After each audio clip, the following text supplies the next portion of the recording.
Welcome, everybody, to another episode of Tech Done Different. As always, I am your host, Ted Harrington, and with me today, I have two special guests. So we're doing something special today that's going to be really, really fun. Instead of just one guest, we're having two, and we're going to have a really fun conversation about some of the issues related to women in security and how we can all, as an industry and as a community, continue to drive improvements in this area. So with me today, we have Jacquie Loustau, the founder of the Australian Women in Security Network. Jacquie, thank you for joining. Thank you for having me, Ted. Of course. And we have Aby Swabey, the co-founder of Source to Create, as well as the publisher of the Women in Security magazine. So Aby, thank you so much for being here. Welcome to the show. Thank you very much. Good to be here. So when I found out what you guys were all about and evangelizing, it was a no-brainer. I wanted to, have you on the show, certainly talking about these issues and how we can sort of advance the themes of diversity and inclusion and why those are important to begin with.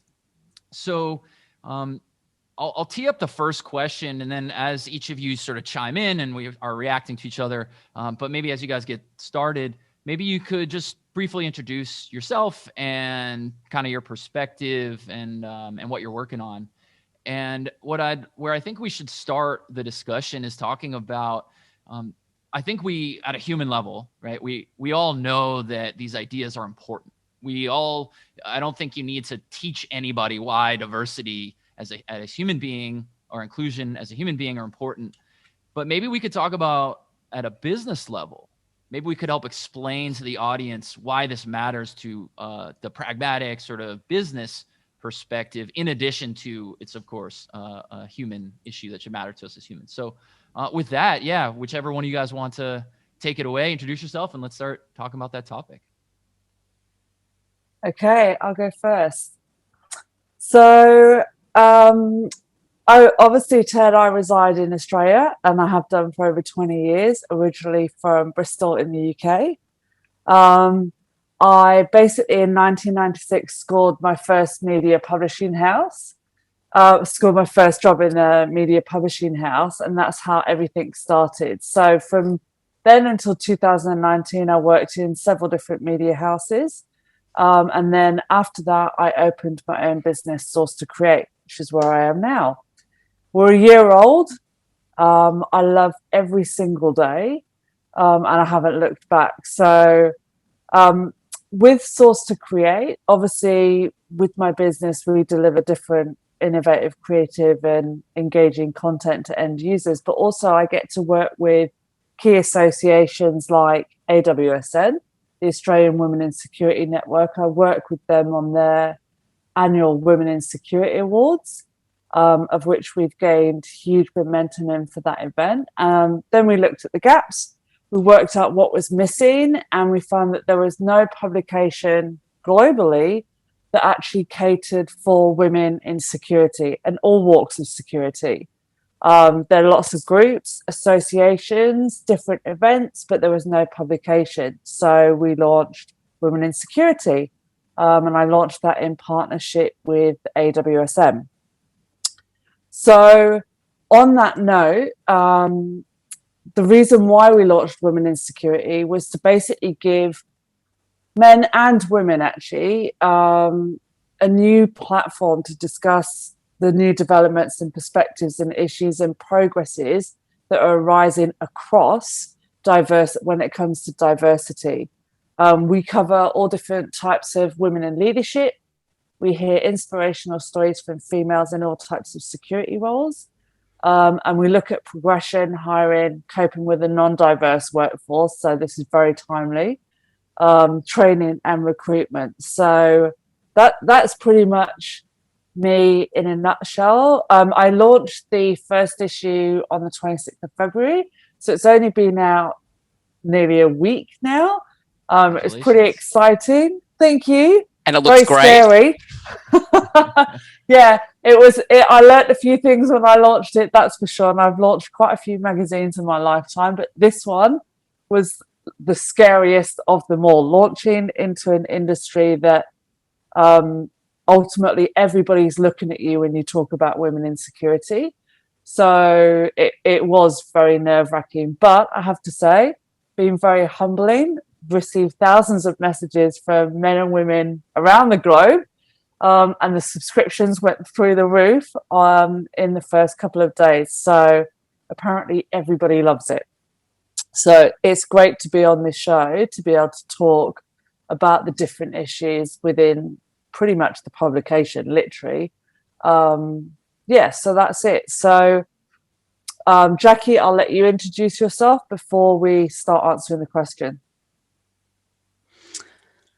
Thanks, Aby. So I've been in cybersecurity for almost 2 decades, well, more than two decades. I started off studying a Bachelor of Information Systems, started off as a Unix administrator, was kind of like a techie person when I then moved to London to work over there as a security consultant. So I worked there for like 7 years as a security consultant, and then I moved over to Paris where I was a consultant as well. And then I moved back to Australia, and I remember going to one of my conferences and going, okay, where are all the women? And I was really shocked by the fact that, there weren't so many women that are in the room. And I kind of found another woman that was there, and I said, I don't know anyone, actually. I've just come back to Australia. Can I please just hang out with you? And she said, yeah, sure, fine. And she introduced me to some other people that were in the room, and that was really lovely. And I felt very welcomed after she introduced me to people. But that first initial shock of walking into a room and just feeling very different and not knowing anyone was very daunting. So that person and myself, we kind of met up for like a casual breakfast, and soon after that we met up with other women and said, okay, do you know what, before a conference, let's all just meet up and we can go into the conference kind of together. And that's kind of how we started the AWSN. We started off with just like a casual breakfast just before a security conference. And then we went, do you know what, I'm sure there's other women that are out there in Australia. So we started a LinkedIn group. And very quickly that grew, and we started to connect different women that were across the different states. Then we said, okay, well, let's instead of casual breakfast, let's do events. So we started to do monthly events in different states, and that's how we organically grew. So now we have chapters in each state across Australia. We also have a cadet program for helping women that are in security for 3 years or less. So these include students or people that are transitioning from another area into security, or also people that have just, started out in security. And what we do is we try to connect those entry-level people to each other. So all these uni students that might be alone in their particular course, it's really great for them to meet other students. And so then they can then encourage each other and go to conferences together, learn together. And that's been really positive because I remember going to one university, and that student was like saying, one of the female students came up to me afterwards and went, oh, thank you so much for coming to talk. I was having doubts about whether or not I should pursue a career in security because I'm the only female student, and all my male students are asking me why I'm doing it because I'm a girl. And I was like, okay, we need to do something about this. So that's why we started to further develop the AWSN cadet program. And that's been going on for the last 4 years, which is really great. And now we're diversifying in terms of the things that we're doing. So we partnered with Aby to do the awards 3 years ago, which was really great. 2 years ago, sorry. And now the magazine. And now we're launching a mentoring program and also some women in leadership training. So we've just we started as a kind of casual LinkedIn group, and now we've turned into an association, which is really great. That's super cool to hear. There's a book that I'm reading right now that's almost done, that I'm almost finished. It's called The $100 Startup, and it's this New York Times bestseller, and it basically talks about how entrepreneurs can remove barriers to achieve things by just doing the thing. And a lot of people sometimes wind up creating something not even like they set out to. It's just all of a sudden it just happened. And that's kind of the story that you just told, Jackie, where you were at an event. You're like, well, I have a thing that I want this to be different for me. And then it grew into this much bigger thing. And, Aby, to hear you talk about the way that you overcame, the fear that you had about, making this big contribution. And here you are, the two of you making such an impact that I, who live like tens of thousands of miles away from you, heard about what you're up to. And I'm like, I need to meet these people. So kudos to both of you. It's working. Thank you. Thank you. So let's dive into this first topic that I teed up a moment ago and talk about like why this matters. And the reason that I think this is an important question is because I think that everybody knows that this matters instinctively. But we also need to, like, for anything to work in any way, we also need to be able to understand, like, well, what's the business reason behind this? And so maybe that's where we can start, is to say, okay, we accept that this is critically important to humanity, but what is the reasoning for a business? So, okay, so just in regards to that question, why is it important? To be completely honest, why isn't it important? Yeah. So obviously there's millions of reasons behind it and why it's important for different factors. But even just nailing it down to basic neuroscience, men and women think differently. They have key differences in what they pay attention to. They have very different, unique perspectives. Women are inherently great at driving innovation. They tend to work in fast-paced environments. They're compassionate, intuitive, and relate through different forms of psychology. So they use empathy, communication, and they're more appreciative of other viewpoints. So having women on teams within businesses can actually help improve your team processes, boost different group collaboration, and create a more well-rounded workforce. Their different perspectives, our different perspectives, come from a different way of living, a lived experience that allow us to gain from the different choices and the knowledge that we can gain from that to deliver the unique perspectives against different potential issues, threats, and solutions within our roles. So it is the same for every single industry. It just seems to be that the percentages seem to be very low when it comes to IT security. So there is a real business benefit to having diversity on a team, bringing a different, fresh approach in order to look at the same problem in a new way. And it is just good for business. There are metrics out there that prove that there is a business case. You look at different reports from PwC, McKinsey, and MSCI, they all show that having a diverse workforce increases productivity, profitability, and a company's reputation when it comes to recruitment.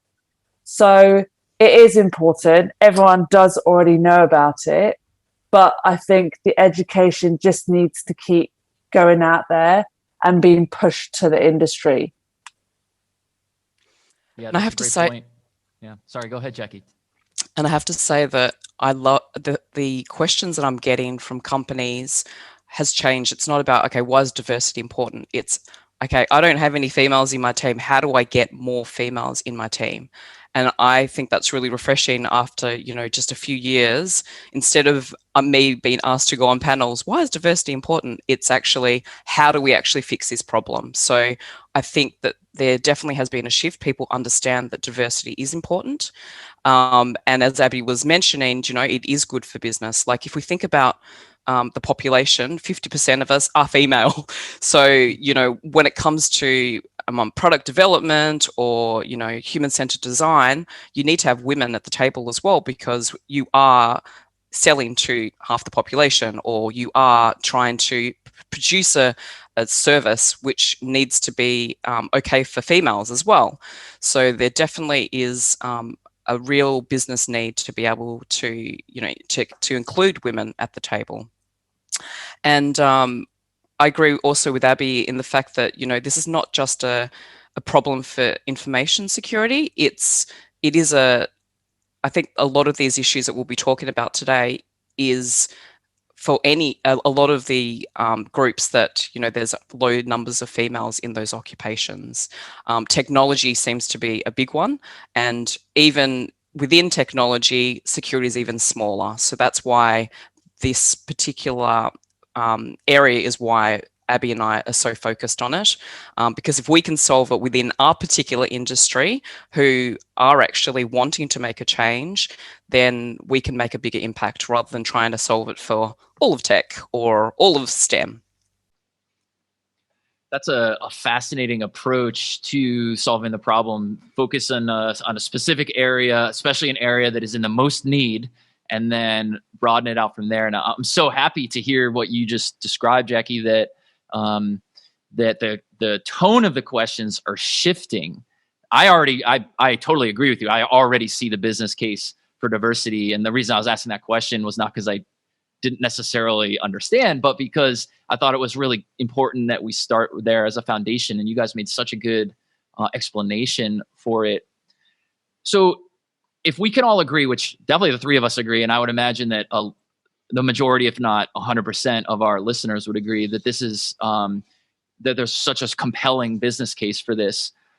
Why does this issue continue to exist? Why are there not enough women in security? So I think it's perception. There's a lot of perception and stereotyping that if you want to pursue a career in security, you need to be technical, you need to wear a hoodie, and there's a level of coding that's involved, that you need to be a hacker, that you need to know how to pen test, and that stems from a lot of the perception in, for example, movies and what we know about security. It sounds really scary and very technical. As many people know, security is extremely broad in terms of the areas and the domains that you can work on in security. I feel that, a level of technical expertise is definitely needed and background, but you don't need to be on the computer all the time, pen testing and programming the whole time. So I think the other issue is that we're losing a lot of them at high school. This is the whole STEM tech issue as well. The fact that a lot of them are, we're losing them, because I remember speaking to a high school girl at one of the career fairs, and she was like, I said, oh, so you thought about, going to a career in security or in IT? And she went, well, I use my phone, I use my technology every day, but I'd never work in it. It's not very cool. And I'm like, okay, there's definitely a perception issue that, it's not cool to work in security yet. And we need to kind of change that perception at that really, really young age. The other thing I think is there's not an awareness of what's out there. So as I mentioned, it's very broad in terms of the types of careers that you can pursue in cybersecurity. And I think that we don't do a good enough job of showing that diversity. So that's why the magazine's really important. It's why the awards are really important. It's why us getting people to speak at events about different careers is really important, and getting to people at the younger ages and to show them, these are the different kinds of careers. There are women that are out there. That whole saying that you can't be what you can't see is very true. A lot of those university students were like, oh, I didn't know that you could, be a lawyer and be in security. I didn't know that you could have a marketing degree and work in security awareness and culture. And that awareness of those different diverse areas that you can go into, I think needs to be kind of worked on. The other thing is culture. So this is where, we're losing some of the women that are currently in security. So there are some companies where the culture is quite toxic. and not very welcoming for women that are working in security. Very early on when we started the AWSN, there was a lot of women that would confide in me to say that, they were in a not a very welcoming environment. And they felt like that they were trapped there. They didn't think that there was anything that they could actually do. And they thought that that was what the industry was like. So the good thing for them was meeting other women that were in other companies to actually hear about, how they were thriving or how they were doing, gave them the motivation to, make that move and to stay. Because that's the thing. If you are in one bad company and you think that's how the whole industry is, and you don't get exposure to other companies or other people, then that's how we can lose people. So I think that whole knowing where those toxic companies are and knowing when it's not a great place to work and moving is important. And job ads as well. There's a lot of bias in a lot of those job ads. So as females, I know that I've done the same. Like when there's a job ad that comes up, I have a look at it and go, oh, I don't do that one thing. No, can't apply for it. There was one job that I went for, which was the title was the Director of Cybercrime. And I went, oh my God, that sounds so cool. I definitely want to go for that. And when I was looking through the criteria and I spoke to a colleague of mine, he said, oh, no, you can't go for that. You don't do that. And I was like going, but it sounds so cool. I'm going to go for it anyway. And I did, and I got it. And I love that job. It was one of my, favorite jobs that I actually worked on. But, a lot of those job ads, they have a laundry list of things. And yes, you may want those kind of people or that skill set and those competencies, but just remember that it may be isolating certain people because they may not want to apply for it due to confidence or not thinking that they can go for that role. And so, making sure that you have a look at the language when it comes to job ads and reach out to certain people that you think might be really great for the role can really help with that as well. That's a pretty cool insight. A lot of what you said is cool insights, but the one part that you just mentioned, literally today at our company, we had we're having an internal discussion actually about this exact topic. And we were talking about, well, how do we address that problem where if there's 10 bullet points and the way that men are wired and the way that women are wired, the research seems to show that men might look at it and say, well, I only have 4 of these bullet points, so that's good enough. I'll go for it. And of course, we're generalizing here, and women might say, well, I only have 9. I don't have the 10th, so I won't. And so we're saying, well, wow, does that mean that we're potentially losing good candidates because we have more than one bullet point? And so we're actively right now thinking about, well, how do we do that? And maybe one of the ideas is, maybe something like the bullet points are, hey, if you meet, 5 out of these 8, apply. And then hopefully that eradicates some of the, the issues that you're alluding to. So yeah, definitely that's a really good observation. But not about you, Aby, what do you think? Well, Jackie pretty much nailed it on her response, but just on what you said then, within your own within the conversation that you've had today, changing that job ad, changing the language within the job ad, and maybe don't make the job ads so technical, because there's a lot of women that will look at these job ads that are very highly qualified, that can do the job, but they're just not from a non-technical background. So offer them different choices in regards to training and development, because we're fast learners. We can get there, but you need to actually put that in a job spec.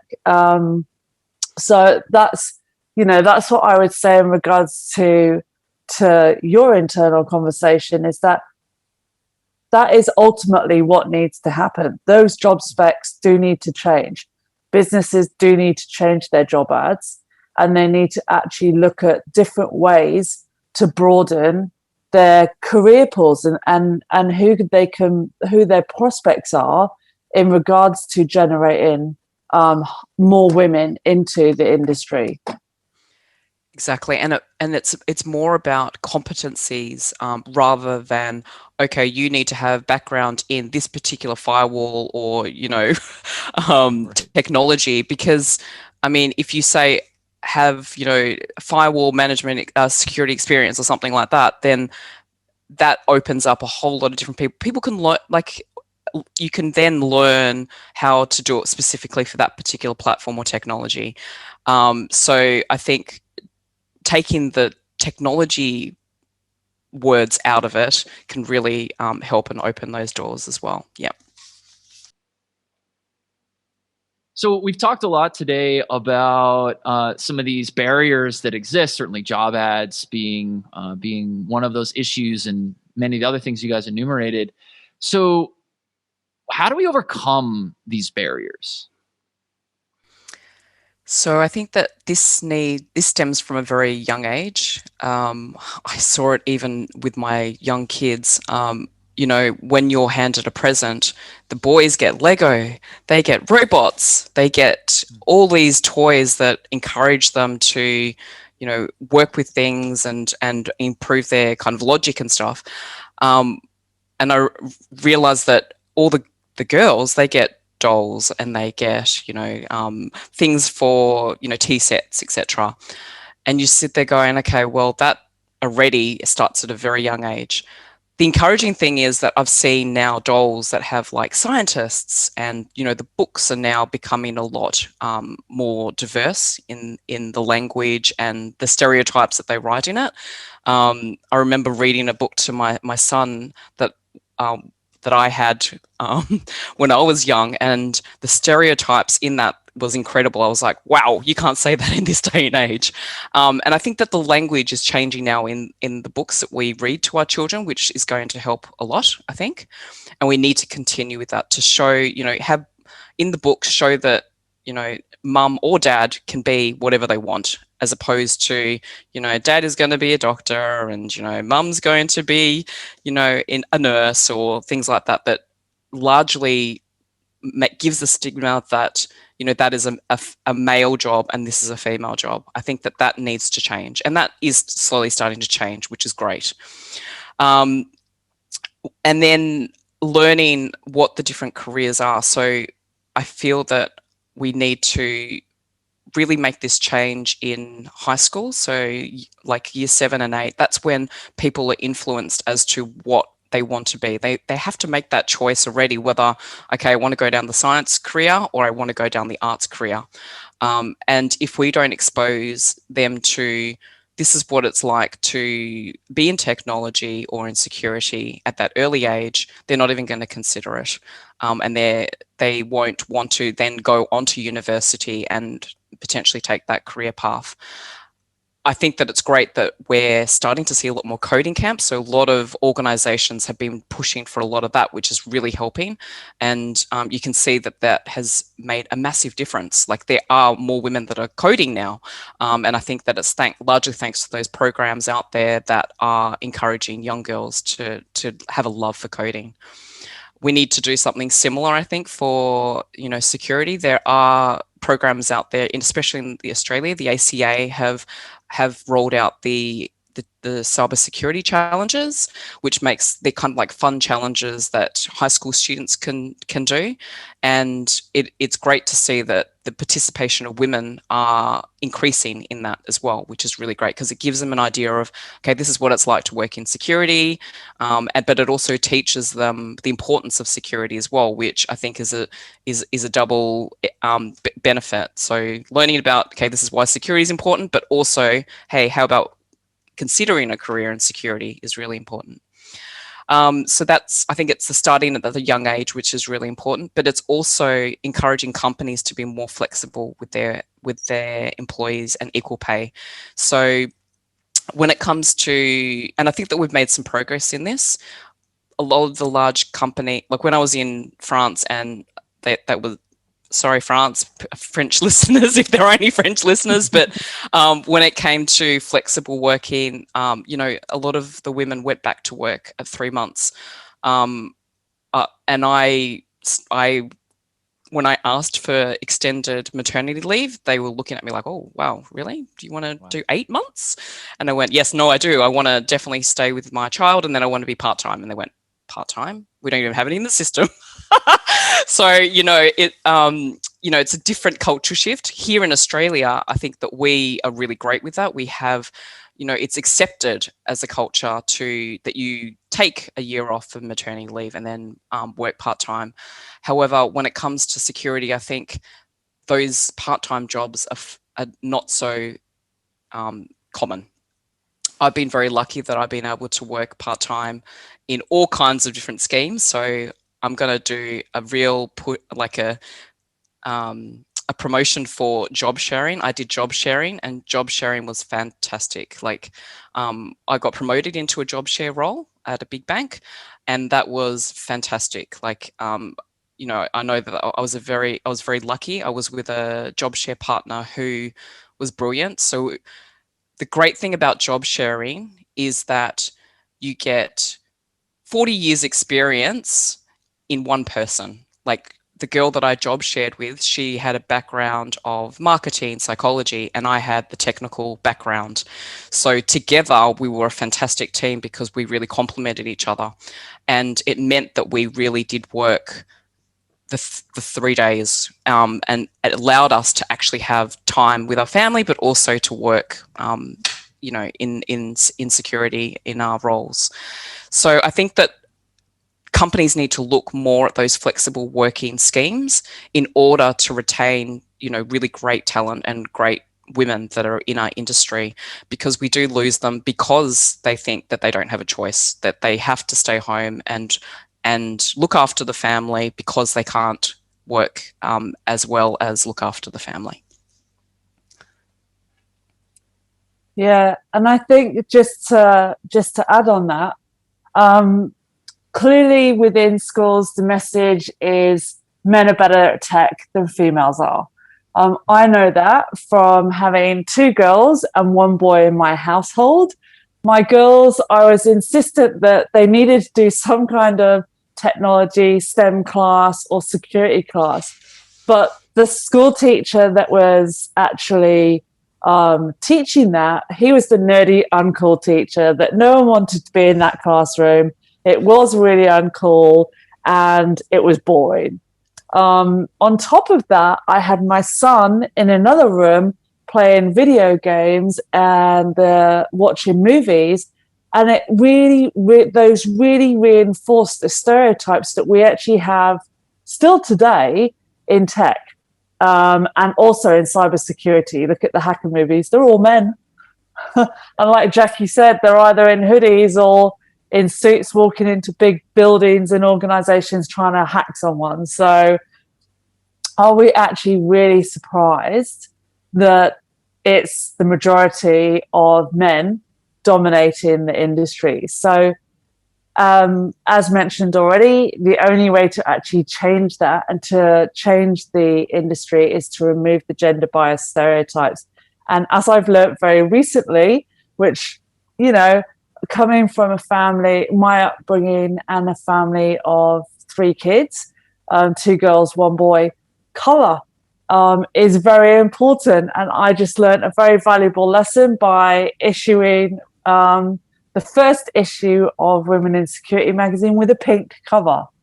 And I did that not because of pink is girls at the moment, it might not be tomorrow, and blue is boy.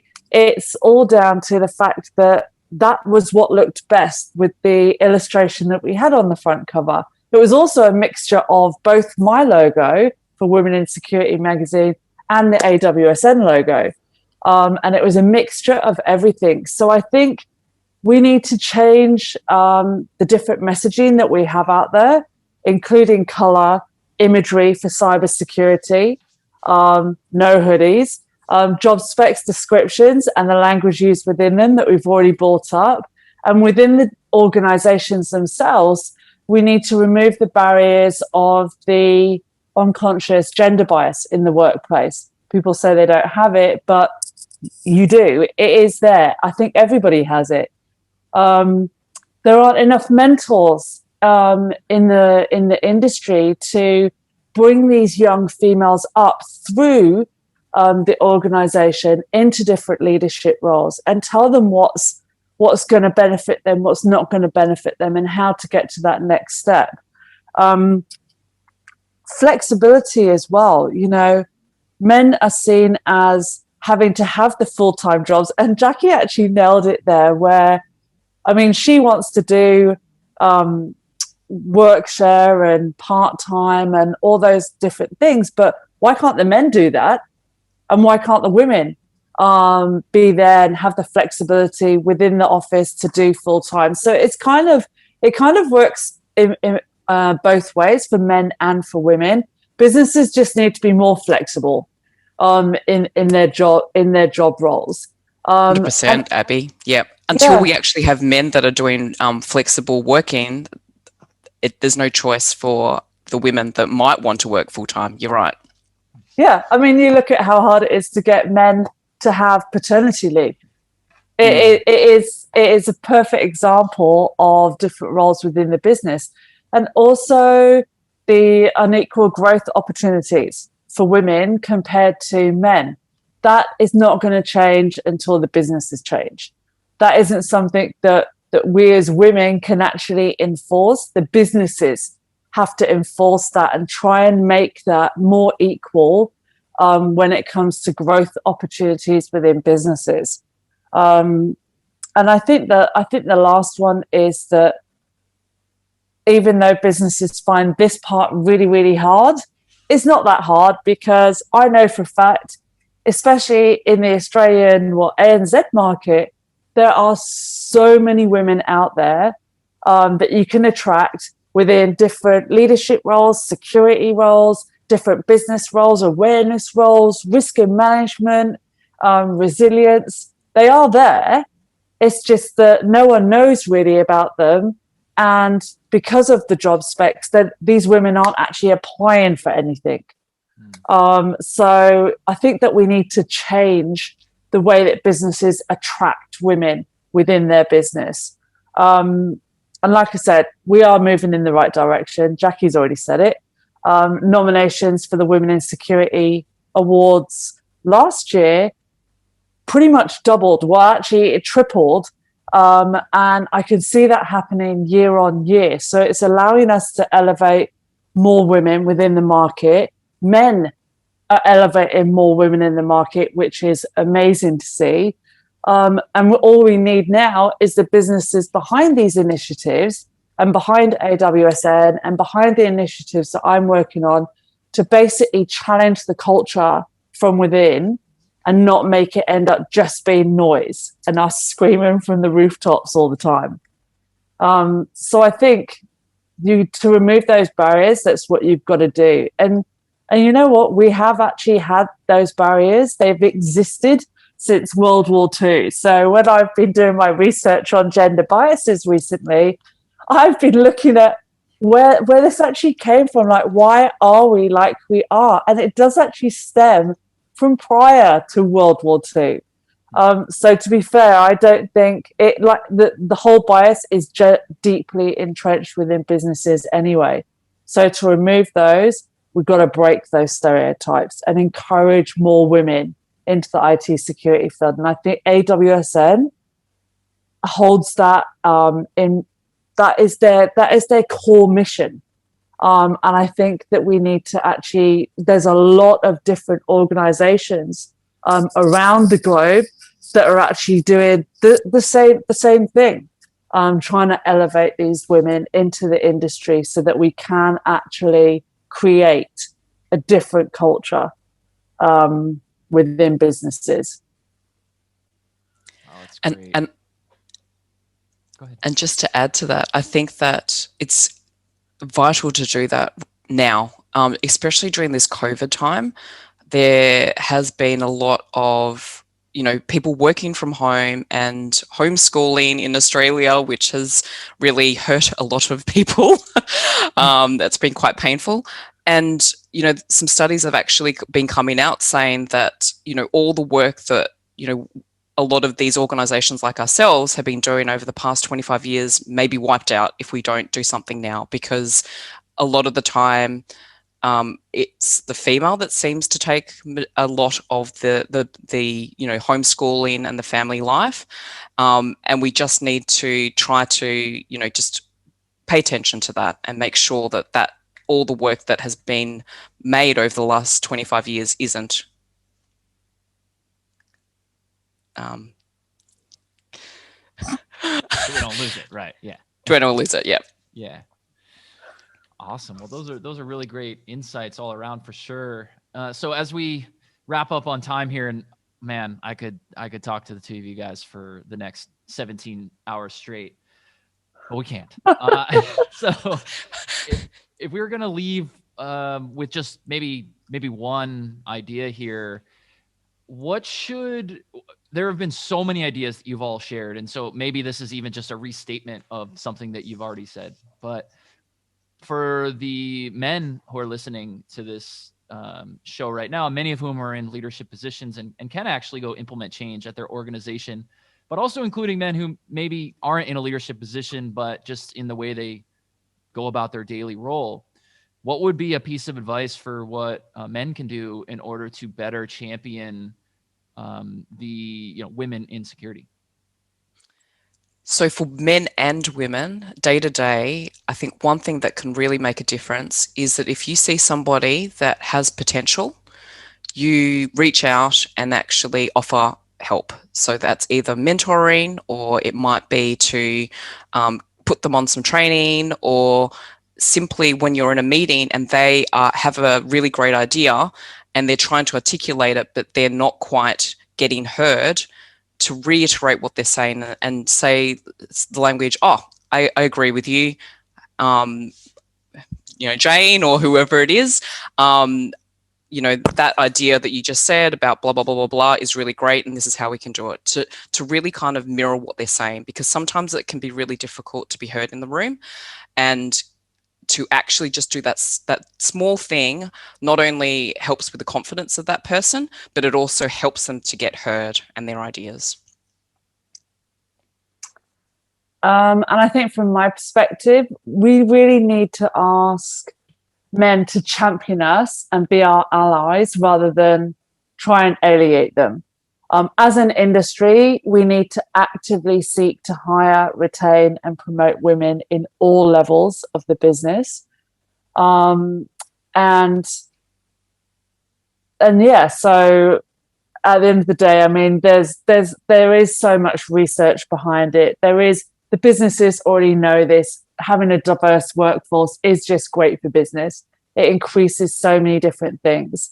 But the fact that Jackie mentioned 50% of the population is men, but saying that, there are more men in the Fortune 500 companies at board level than there are females, at approximately 77%. Why wouldn't we get men to champion us and act as our allies? And as an industry, I think that we need to do that and move forward with that. And I think that we're doing really well so far. Our male champions of change changed dramatically last year. The first year we ran the Women in Security Awards, we had, I think, 5 or 6 men pushed forward for that award. Last year, as Jackie would know, we had 38 men that were pushed forward as male champions. So to actually go from 6 to 38 in 1 year was huge. So we're already getting there. We're doing the work. We just need to do more, and we need to be more aware, and it's all about attracting, retaining, and promoting, and getting that message right within the market. So that's what I would say. Well, that's what a wonderful sentiment to end on. All the actionable advice that both of you given today. You have been tremendous guests. I think the ideas and the advice that you've shared today are really going to help people, and I'm such a big supporter of what you're both up to. So thank you both for joining us here today. Thanks so much for having us. Thank you. Of course. And for everyone listening, if you want to learn more about the show or request to appear as a guest yourself, just go to tedharrington.com/podcast, and we will catch you next time.